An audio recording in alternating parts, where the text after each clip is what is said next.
नमस्कार, मैं हूं परवेज सिद्दीकी। आप देख रहे हैं हमारा खास प्रोग्राम लीगल चैप्टर।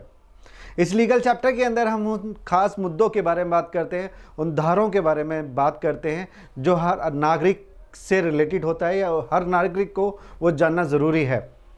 ऐसे ही हमारे पास बहुत सारे मेल, बहुत सारे कॉल, बहुत सारे एसएमएस आए हैं कि हमें सड़क परिवहन नियमों के बारे में कुछ बताना चाहिए, क्योंकि सड़क परिवहन नियमों के बारे में इसलिए लोगों को जागरूक करना ज़रूरी है क्योंकि इसके आंकड़े जो हर साल के दुर्घटना के आते हैं वो बहुत चौंकाने वाले हैं।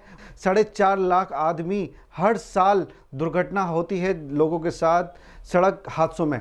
इससे रिलेटेड हम बात करेंगे। आज हमारे साथ हैं एन.के. राठी सर, जो कि दिल्ली हाई कोर्ट में प्रैक्टिस करते हैं। एन.के. राठी सर, आपका बहुत बहुत स्वागत है हमारे खास प्रोग्राम में। आज हमारा टॉपिक रहेगा सड़क परिवहन नियमों के बारे में, जो उसमें लापरवाही करते हैं या जानबूझकर रॉन्ग साइड चलते हैं और उनसे कोई दुर्घटना हो जाती है। हमारे साथ एन.के. राठी साहब हैं। एन.के. राठी सर, हमें ये बताइए, जो लोग नासमझी में रॉन्ग साइड चले जाते हैं और कोई हादसा हो जाता है, तो जो सड़क परिवहन नियम है उसमें कितने एक्ट हैं और उस पर क्या क्या कार्रवाई हो सकती हैं? देखो परवेज जी, हमारा कानून पूरा मैलाफाइडी और बोनाफाइडी पे बहुत कुछ डिपेंड करता है। अच्छा। हमारे कानून में मैलाफाइडी अगर कहीं किसी अपराधी की या किसी व्यक्ति की रिफ्लेक्ट होती है तो वो अपने आप में पनिशमेंट है, पनिशेबल है, और वेरियस सेक्शंस हैं। सपोज करो कोई रॉन्ग साइड से कोई आ रहा है, कोई भी आदमी रॉन्ग साइड से आ रहा, तो इस फर्स्ट इंस्टांस में उससे उम्मीद ये महसूस होता है कि रॉन्ग साइड में चल रहा है, तो ये बोनाफाइडी तो इसकी है नहीं, ये रॉन्ग साइड है।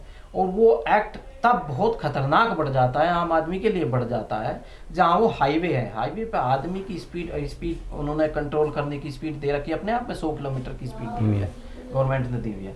सपोज करो को रॉन्ग साइड से आ रहा है और उसकी स्पीड 20 किलोमीटर या 30 किलोमीटर प्रति आवर भी रही, तो कोलिजन अगर होगा, एक्सीडेंट अगर होगा, तो 130 किलोमीटर की स्पीड होगी। 130 किलोमीटर की स्पीड पे दोनों व्हीकल में कुछ नहीं बचेगा, खासकर छोटा व्हीकल तो डैमेज हो ही जाएगा, उसके अंदर बैठे हुए इंसान। तो वो उसमें रॉन्ग साइड वाले को बहुत सीरियस लिया गया है और अलग अलग उसको मोटर व्हीकल एक्ट में भी डिफाइन किया गया है, 184 में उसको कवर करते हैं। लेकिन अगर उससे एक्सीडेंट हो जाता है तो उसको वेरियस प्रोविजंस में, जैसे 279 होगा, उसको पनिशमेंट होगा, और घायलों के लिए फिर उसको क्लेम की तरफ उसका डैमेज, चूंकि हर्जाना उसी से भरा जाएगा। अच्छा। उससे या उसके इंश्योर्ड व्हीकल जो इंश्योरेंस कंपनी है उससे भरा जाएगा। तो इसको बड़ा सीरियस लेना चाहिए, इसी लिया गया है, इसीलिए ये सारे प्रोविजन भारतीय कानून में किए गए हैं। अच्छा सर, जैसे कि कुछ नाबालिग बच्चे हैं जो अपने पेरेंट्स की नासमझी में या पेरेंट्स को पता नहीं होता, उनके पीछे गाड़ी निकाल के रोडों पे चल देते हैं और उनसे कोई हादसा हो जाता है, उस कंडीशन में। बहुत अच्छा आपने क्वेश्चन उठाया है। नाबालिग अगर कोई गाड़ी ड्राइव करता है, भले ही वो 2 व्हीलर हो, 4 व्हीलर हो, उसको प्रोहिबिट किया गया है। और अगर मालिक, ऐसा गाड़ी मालिक अपने बच्चों को ये गाड़ी देता है जानबूझकर या इंटेंशनली या ना समझे में, तो मालिक के खिलाफ भी एक्शन होगा। 5/181 मोटर व्हीकल एक्ट, उसके खिलाफ भी एक्शन होगा, और माइनर के खिलाफ तो एक्शन होगा ही होगा। माइनर को भी सजा हो सकती है? माइनर को देखो, सजा का प्रोविजन में हमारे कानून में 7 साल तक तो सभी माफ है, लेकिन उसके ऊपर अगर कोई ऐसी घटना होती है, वो एज वाइज डिफाइन किया गया है, उसको इतना हार्ड पनिशमेंट नहीं मिलता।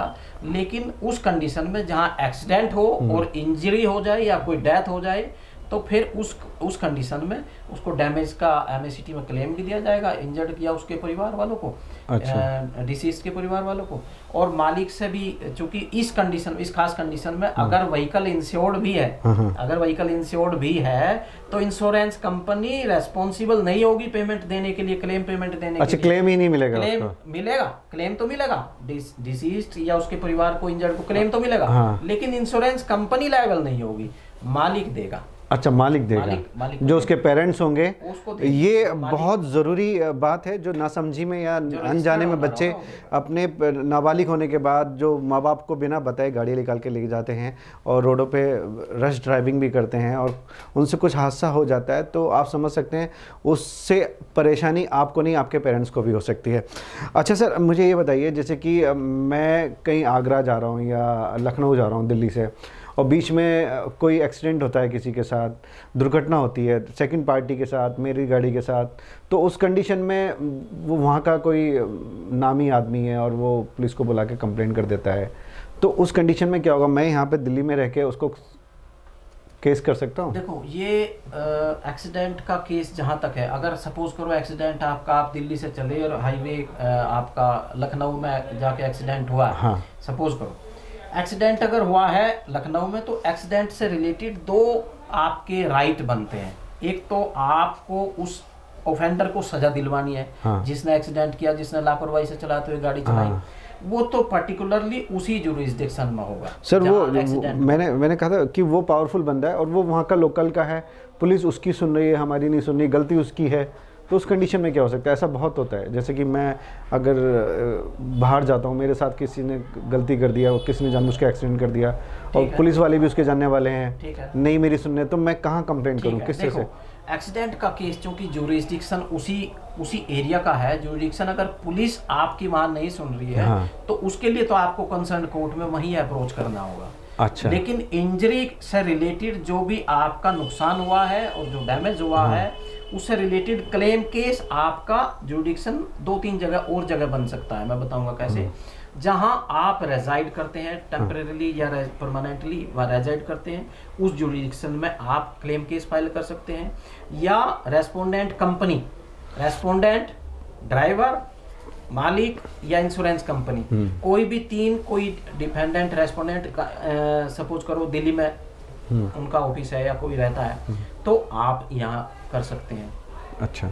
आप यहाँ दिल्ली में रहे तो आपका जुरिस्डिक्शन यहाँ क्लेम केस फाइल हो सकता है। ठीक है। और आपकी रेस्पोंडेंट कंपनी, सपोज करो आप भी दिल्ली में नहीं रहते, आपका रेजिडेंस प्रूफ दिल्ली में का नहीं है और इंश्योरेंस कंपनी का ऑफिस दिल्ली में है, तो भी आप दिल्ली में क्लेम केस फाइल कर सकते हैं। एक्सीडेंट से रिलेटेड घटना जो उसकी FIR है पर्टिकुलर, वो आपको उसी केस में, उसी जुरिस्डिक्शन में करानी होगी जहां एक्सीडेंट आपका हुआ है। अच्छा। आपका अगर पुलिस नहीं सुन रही है तो कंसर्न कोर्ट में आपको 156। अच्छा, जीरो FIR दर्ज नहीं हो सकती? मैं दिल्ली से करना चाहूँ तो दिल्ली से या फिर किसी और स्टेट से करना चाहूँ? जीरो FIR जनरली हमारे कानून में इतना आसान, प्रैक्टिकली देखो, एक तो एस्पेक्ट है कानून की किताब और दूसरी एस्पेक्ट है जो आम पब्लिक को झेलनी पड़ती है, देखनी पड़ती है। जीरो FIR जनरली इस टाइप के केस में नहीं करते। जनरली वो रेप टाइप के जो सीरियस ऑफेंस होते हैं, सपोज करो कोई लेडी आई, नॉर्थ ईस्ट की लेडी है और उसके अगेंस्ट घटना वहाँ हुई थी और वो यहाँ रजिस्टर कराना चाहती है, तो उन कंडीशन में जीरो FIR करके FIR ट्रांसफर कर देते हैं। इन्वेस्टिगेशन वहीं की पुलिस करती है। अच्छा सर, मैं ये पूछा था, जैसे कि कुछ आजकल के नौजवान रश ड्राइविंग बहुत करते हैं, गाड़ियों में, कारों में बहुत रश ड्राइविंग करते हैं, वो किस चीज़ को चुनौती देते हैं? कितना बड़ा खतरा है उनके लिए, उनकी फैमिली के लिए और रोड पे चलने वाले लोगों के लिए? देखो NCRB का डाटा मैं देख रहा था, NCRB का डाटा 2020 में 1,31,000 डेथ हैं इंडिया में। 1,31,000 डेथ हैं और ये लॉकडाउन की वजह से थोड़ा सा घटी है, अदरवाइज ये 1,55,000। ये हर साल का सर? हर साल की डेथ है, ये सिर्फ एक्सीडेंट की डेथ है। ये तो कोरोना के आसपास का है, मतलब? हाँ, 2020 का डाटा है ये, और 2019 का डाटा 1,51,000 की डेथ का है, और एक्सीडेंट 4.5 लाख है। एक्सीडेंट, ऐसे एक्सीडेंट जिनमें इंजरी हो गई, ग्रीवस इंजरी होगी, सिंपल इंजरी होगी, एक्सीडेंट के केस हुए, वे तो 4.5 लाख हर साल के? हर साल के, एक साल का। ये हैरानी कर देने वाले आंकड़े हैं। सपोज आप उम्मीद करो 1,31,000 डेथ हो रही हैं एक साल की, और कोरोना काल में, जब ऐसे काल में जब आदमी सब कहते हैं कि अंदर थे, सही बात है, 1.25 लाख, तो 1,31,000 तो ये डेथ है। तो बड़ा सीरियस है ये, देश के लिए भी खतरनाक है, और जिसका परिवार का कोई सपोज करो डेथ हुई है तो वो पीड़ित परिवार जानता है कितना बड़ा हादसा है, कितना बड़ा। सही बात है कि सोचने वाली बात है, आपकी जरा सी लापरवाही किसी की ज़िंदगी ख़राब कर सकती है। आज इसी मैटर पे, इसी मुद्दे पे बात करेंगे और भी ज़्यादा डिटेल में जाकर, कि जो लापरवाही करते हैं लोग बाग, जो नासमझी में इस तरह से गाड़ी चलाते हैं और किसी की फैमिली के साथ हादसा कर देते हैं, तो वो कितनी परेशानी, कौन से सेक्शन लगेंगे उस पर, और किस किस घटनाओं में क्या होने वाला है, और वो कैसे अपने आप को बचा भी सकते हैं, जो जिनके साथ वो जानबूझ के किसी को फंसा रहा है। तो सर उस कंडीशन में कौन सी, जैसे कि एक्सीडेंट हो गया रश ड्राइविंग से, ठीक है ना, तो उस कंडीशन में जो डिसीड बंदा है जिसके साथ हादसा हो गया है और दूसरे बंदे पे कौन से सेक्शंस क्या क्या लगेंगे, किस तरह का है इसमें? 307 302 ऐसा भी कुछ हो? नहीं 307 302 अभी इस मैटर एक्ट ऐसे इतना आसानी नहीं है। अच्छा 279 एक सेक्शन है हमारे आईपीसी में। अच्छा, लापरवाही से अगर कोई व्हीकल चलाता है तो उसके अगेंस्ट 279। इंजरी अगर आपको होती है, सिंपल इंजरी होगी तो 337 हो जाएगी, और अगर ग्रीवियस इंजरी होगी तो 338 अच्छा आईपीसी में होगी, और अगर किसी की डेथ हो जाती है तो 304A, और 304A और 338 दोनों में 2-2 साल की पनिशमेंट हो सकती है। अच्छा, लेकिन इसके साथ साथ पनिशमेंट तो 2 साल की है और फाइन, लेकिन जो MACT का जो एक्सीडेंट क्लेम का फाइन होगा, जो मुआवजा होगा, कंपनसेशन जो विक्टिम के फैमिली का होगा, वो इतना ह्यूज होता है कि उसकी इनकम डिसीज्ड की, सपोज करो कोई गवर्नमेंट एम्प्लॉय है, उसकी सैलरी थी 70,000 रुपया, उसकी एज थी 30 साल, तो उसकी एज और कब तक वो अपनी अर्निंग करता और कितनी उसकी लायबिलिटी है, तो बहुत सारे फैक्टर हैं, इनको डिसाइड करते हुए ये मुआवजा करोड़ों में जाता है। और सपोज करो किसी व्हीकल का इंश्योरेंस नहीं है, या कोई ऐसी नेग्लिजेंसी है कि उसके पास लाइसेंस नहीं था, वैलिड ड्राइविंग लाइसेंस नहीं था, कोई ऐसी बात हुई, तो ये करोड़ों का जो मुआवजा देना पड़ा डिसीज्ड के फैमिली को, इंजर्ड को, तो ये एक परिवार को मैं समझता हूँ तबाह कर देता है, तोड़ देता है। और लापरवाही सब अगर वो जैसे सर फाइन आपने बताया कि कैलकुलेट करके कि इतना टाइम से इतना टाइम तक उसको लाखों में मुआवजा बनता होगा, ये अगर मुआवजा देने लायक नहीं है वो इंसान, तो उसके साथ क्या होगा? नहीं देखो, उसकी फिर प्रॉपर्टी अटैच होगी, या फिर उसको सिविल इम्प्रिजनमेंट होगा। जब वो प्रॉपर्टी गेन करेगा तो उससे रिकवरी होगी, तो अमाउंट तो देना पड़ेगा, या तो वो कंप्रोमाइज करे, अमाउंट खुद दे, या फिर उसकी अटैचमेंट होगी, प्रॉपर्टी अटैच होगी। तो ये समझने वाली बात है, जो लोग नाबालिग हैं, जो नासमझी में बाइकें चलाते हैं और नासमझी में उनसे कुछ हादसा हो जाते हैं, तो कितनी बड़ी उनकी फैमिली के साथ हादसा हो सकता है, उनकी फैमिली को कितना बड़ा नुकसान हो सकता है, या जो लापरवाही करते हैं, रॉन्ग साइड गाड़ी चलाते हैं जानबूझकर, उनकी फैमिली और उनके लिए कितना बड़ा नुकसान हो सकता है। आज हमने इस टॉपिक पर बात करी, डिटेल में बात करी NK राठी सर से। राठी सर, अच्छा हमारे लोगों को जागरूक करिए इस सड़क परिवहन नियम के बारे में थोड़ा सा, और कि वो इस प्रोग्राम को देख के जान सकें और अवेयर हो सकें कि हमें ये ऐसी हरकतें नहीं करनी चाहिए जिससे वो खुद और उनका परिवार परेशानी में फंस जाए। प्रवेश जी, मैं समझता हूँ कि अगर दिल्ली जैसे, खासकर इस दिल्ली जैसे शहर से मैं बोल रहा हूँ, मैं बता रहा हूँ, दिल्ली में अगर रॉन्ग साइड से अगर चलना बंद हो जाए एक ह्यूमन बीइंग अपने आप में, ये तब तक नहीं सुधरेगा जब तक आदमी के अंदर से बात नहीं जाएगी। जब आदमी खुद रॉन्ग साइड से चलना बंद कर देगा, तो रॉन्ग साइड से चलने का मतलब अपने आप में लापरवाही को और एक्सीडेंट को न्योता देने जैसा है। अगर लापरवाही कहीं भी ऐसी रिफ्लेक्ट होगी तो वो एक्सीडेंट तक जाती है, जिसके परिणाम बुरे होते हैं। मैं समझता हूँ रॉन्ग साइड ना ही चलें, तो पहला स्टेप तो एक अपने आप में एक ये सुधार हो जाएगा, और जो सुधार दूसरों के प्रति भी है कि एक्सीडेंट किसी का ना हो, और अपने अवॉइड भी किया जा सकता है, अपनी भी चोट को और दूसरे की भी चोट को। तो रॉन्ग साइड अपने आप में खतरनाक इशू है, रॉन्ग साइड से अवॉइड करना चाहिए। और ये किसी भी स्टेज में, चाहे दिल्ली हो चाहे हाईवे हो, कहीं हाईवे पे भी आप देखेंगे रॉन्ग साइड से जो जा रहा है वो तो दूसरे के लिए खतरनाक है, इतना खतरनाक है कि उसको तो अवॉइड भी नहीं किया जा सकता। एक आदमी 100 किलोमीटर की स्पीड से जा रहा है, उसका राइट है, हाईवे पे खाली है तो चलेगा। अगर दूसरा उधर से रॉन्ग साइड से आ रहा, तो उसके पास इतना टाइम भी नहीं होता कि वो उसको कंट्रोल कर सके। सही बात है, उस कंडीशन तो ये बड़ा खतरनाक होता है, रॉन्ग साइड अपने आप में इतना खतरनाक है सर। और वो नाबालिग बच्चों के पेरेंट्स को क्या कहना चाहेंगे जो जिन अपने माँ बाप की प्रेजेंस के बिना, यानी कि उनकी इन्फॉर्मेशन के बिना गाड़ियाँ ले जाते हैं, रोडों पे चलाते हैं, उनके पेरेंट्स को कितना बताना चाहेंगे, क्या बताना चाहेंगे कि वो अपने बच्चों पे कितना ध्यान रखें? नाबालिग को व्हीकल देने से रिलेटेड जो आप इश्यू डिस्कस कर रहे हैं, ये अपने आप में बड़ा ही सीरियस, बहुत ही सीरियस है। और ऐसे मालिक को, ऐसे जो ओनर है, जो पेरेंट्स हैं, जो अपनी व्हीकल रजिस्टर्ड कराया है, अपने नाम कराया है, नीचे खड़ी है गाड़ी और बच्चे लेकर जा रहे हैं, उसको कंट्रोल रखना चाहिए, और उनको बताना चाहिए कि इसके क्या क्या रिपरकशन हो सकते हैं। 100 अगर ऐसे व्हीकल ओनर हैं, उनमें से 5 तो उनको पता भी नहीं रहता कि एक्सीडेंट करिया नहीं करिया, क्या पोजीशन है, ठीक है ना। तो उसको अवॉइड करना चाहिए, मालिक को सावधान रहना चाहिए। और कानून बड़ा सख्त है, कानून बड़ा सख्त है। जो इसके पास, जिसके ऊपर ये एक्ट एप्लीकेबल होगा, जो जिसको बर्दाश्त करना पड़ेगा, देखना पड़ेगा, वो अपनी 4 पीढ़ी को बता के जाएगा कि ये तो बहुत बुरा था। सही बात है। हाँ, बस ये avoid उन बच्चों को ध्यान रखना चाहिए कि उनकी जरा सी गलती उनके पेरेंट्स को कितनी बड़ी प्रॉब्लम में फंसा सकती है। अच्छा सर, ये बहुत सुना गया है कि जब ट्रैफिक पुलिस ऑफिसर किसी रेड लाइट जंप कर दी या कुछ कानून तोड़ दिया किसी ने, तो ट्रैफिक पुलिस वाले रोक लेते हैं और चाबी निकाल लेते हैं। ये क्या, इसका कोई कानून से रिलेटेड क्या है? देखो, इसमें कानून से रिलेटेड ऐसा कोई स्पेसिफिक ऐसा कुछ नहीं है। पुलिस ऑफिसर्स कोई भी है, भले वो ट्रैफिक पुलिस है चाहे नॉर्मल पुलिस इन्वेस्टिगेटिव एजेंसी है, कोई भी है, उसको एक क्राइम को कंट्रोल करने के लिए एक स्पेसिफिक थोड़ा वो प्रेशर कर सकता है। लेकिन ऐसा नहीं कि चाबी निकालना, पर्स निकालना, मोबाइल निकालना, उसको ये इलीगल की तरफ जाता है। लेकिन उसके थोड़े राइट हैं, पुलिस ऑफिसर्स के राइट हैं कि वो ऑफेंस को कैसे रोकेगा और ऑफेंडर को कैसे कंट्रोल करेगा। वो जनरली क्या करते हैं कि पुलिस ऑफेंडर भाग ना जाए, भाग ना जाए, इसलिए उसकी चाबी निकालना या मोबाइल उठाना, वो डंडे मारते हैं पीछे, डंडा मारना।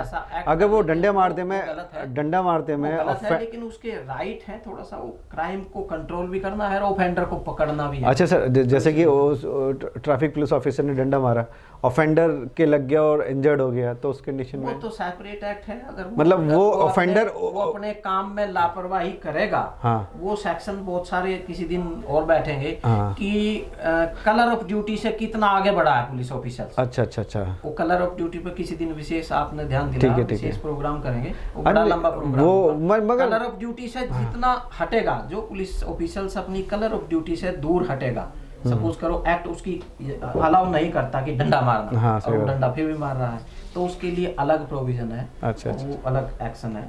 तो अच्छा, मैं ये पूछ रहा था सर, जो ऑफेंडर है वो क्या कर सकता है उस वक्त कि पुलिस ऑफिसर को फोन करके, आप 100 नंबर पर कॉल करके पुलिस को बुला के उसको 100 नंबर की कॉल करना आजकल 112 होगी, ये तो बड़ा हर नागरिक के लिए ऐसे ही प्रावधान दिए हुए हैं।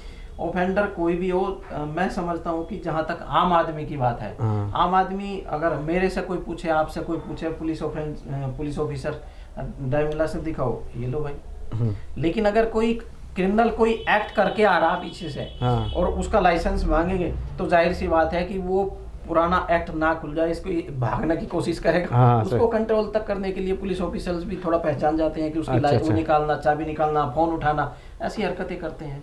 वो सब कुछ डिफाइंड है, कलर ऑफ ड्यूटी अलग है, वो सारा। अच्छा सर, कुछ सड़क परिवहन नियम के बारे में कुछ ऐसी चीज़ बताइए जो हमारे दर्शकों को जानना बहुत ज़रूरी है।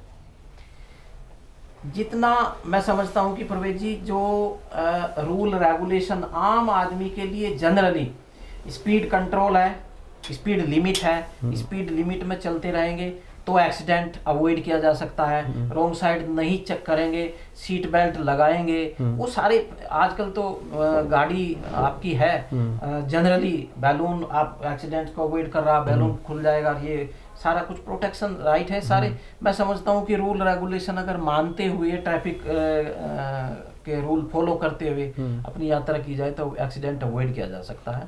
और इसमें सभी की जिम्मेदारी है, रॉन्ग साइड ना चलें तो अपने आप में एक्सीडेंट अवॉइड कर दोगे, अपनी भी जान खतरे में, दूसरे की भी जान खतरे में।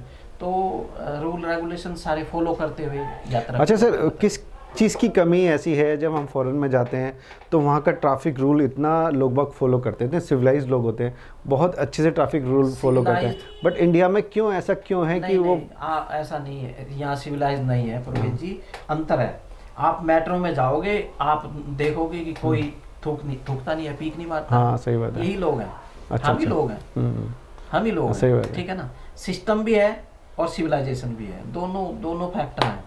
मेट्रो में कोई नहीं थूकता है, ना पीक मारता है, ना कोई बैठता है, क्योंकि फाइन है ना वहाँ पे, फाइन भी है और सिस्टम भी है, वहाँ सिस्टम भी है। सिस्टम अगर मैनेज हो जाए तो भी ठीक बात है। और एक कॉन्शियस, सेल्फ कॉन्शियस है, सेल्फ कॉन्शियस अगर आदमी मेंटेन करता है, वही मेट्रो वाली सेल्फ कॉन्शियस आम सड़क पे भी ध्यान नहीं, रीजन ये भी ये मैनेजमेंट भी तो है ना सर। अब जैसे इंडियन रेलवे के में जाओगे तो वहाँ पे तुम्हें पिक हर जगह पिक मिल जाएगी, मगर मेट्रो के अंदर नहीं, क्यों? मैनेजमेंट भी तो नहीं है। वो सारी बातें दोनों तरफ इफेक्ट करती हैं। एक सेल्फ कॉन्शियस है और एक सिस्टम है।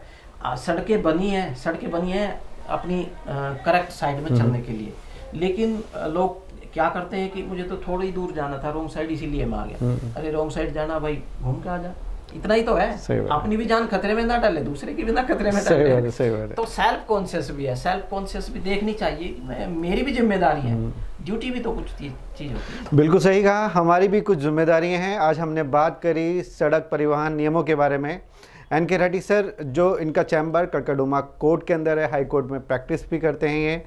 लेकिन अगर आपको किसी और धारा के बारे में या किसी और एक्ट के बारे में जानना है तो हमें कमेंट्स कर सकते हैं या हमें कॉल कर सकते हैं।